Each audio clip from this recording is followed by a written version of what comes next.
କେଉଁ ଜାଗା? ମାଳିଅଞ୍ଜ ମାଳିଅଞ୍ଜ। ଆପଣ ବେଙ୍ଗୁଲିଙ୍କ ଘରକୁ ଯାଇନଥିଲ ମମତା? ଆପଣ ଏଠି ଠାକୁରଙ୍କ ଶକ୍ତି ଶୁଣିକି ଆସିଛନ୍ତି, ଆପଣଙ୍କୁ ଲାଗୁଛି ଏଠି ଠାକୁରଙ୍କ ଶକ୍ତି ଅଛି? ଅଛି, ମୋର ବିଶ୍ୱାସ। କ'ଣ କେମିତି ବିଶ୍ୱାସ ଅନୁଭବ କରୁଛନ୍ତି? କାହିଁକି ବିଶ୍ୱାସ ହେଲା? କାହିଁକି ବିଶ୍ୱାସ ହେଲା?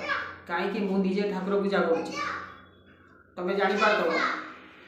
ମୁଁ ଠାକୁର ପୂଜା ଡେଲି କରୁଛି। ମୋର ଲକ୍ଷ୍ମୀ ପୁରାଣ, ହନୁମାନ ଚାଳିଶା, ରାମ ସହସ୍ରନାମ ଡେଲି ଚାଲିଛି। ସଞ୍ଜ ସକାଳେ ରାତି 4ଟାରୁ ଉଠିକି ସେଗୁଡ଼ା ସବୁ ମୁଁ କାମ କରେ। ତୁମେ କ'ଣ ଅନୁଭବ କରିପାରୁଛ ଏଠି ଶକ୍ତି ଅଛି? ଅଛି। ଆଉ ତୁମର ଯେଉଁ କାନକୁ ଶୁଭୁନଥିଲା, ହଁ ଏବେ ତୁମେ ଅନୁଭବ କଲ ଠିକ୍ ଶୁଭୁଛି? ହଁ କାନ ଏବେ ଠିକ୍ ଠାକ୍ ଶୁଭିଲା? ହଁ। ତ ତୁମକୁ ଲାଗୁଛି ଏଠି ଅଲୌକିକ ଶକ୍ତି ଅଛି? ବିଶ୍ୱାସ ଅଛି ବା। ନିଶ୍ଚିନ୍ତ ଭଲ ହେବ। କାହିଁକି ଅନୁଭବରୁ ଯେମିତି ଜଗନ୍ନାଥ, କିନ୍ତୁ ସେଇଭଳିଆ ମୋର ଗୋଟେ ବିଶ୍ୱାସ ଅଛି। ମୁଁ ପୋଥି ପୁରାଣରେ ମୋ ବାବାଙ୍କ ଆଶ୍ରମରେ ରହିଛି, ମୋ ବିଷୟରେ ବହୁତ କିଛି ଜଣା।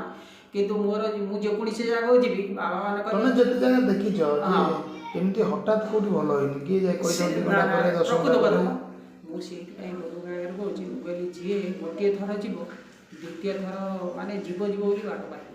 ଏମିତି ତ 5 ମିନିଟ୍ 3 ମିନିଟ୍ରେ କୋଉଠି ଭଲ ହବା ଦେଖିନଥିଲ? 5 ମିନିଟ୍ ତେବେ କହିବା ସାଙ୍ଗେ ସାଙ୍ଗେ ଫେର ସମୟ ନେବ ନା। ଆଉ ନା, ଯେ ଆମ ଯୋଉ ଝଡ଼ା ହେଉଛି ଯୋଉ ଶକ୍ତିରେ, ତୁମେ ଦେଖୁଛ ସାଙ୍ଗେ ସାଙ୍ଗେ ସୁସ୍ଥ ଲୋକ ହଉଛି। କ୍ଲିୟର, ସାଙ୍ଗେ ସାଙ୍ଗେ କାର୍ଯ୍ୟକାରୀ କରୁଛି। ମୋର ଗୋଟେ ବିଶ୍ୱାସ ଅଛି ବା। ଜୟ ଜଗନ୍ନାଥ। ହଁ।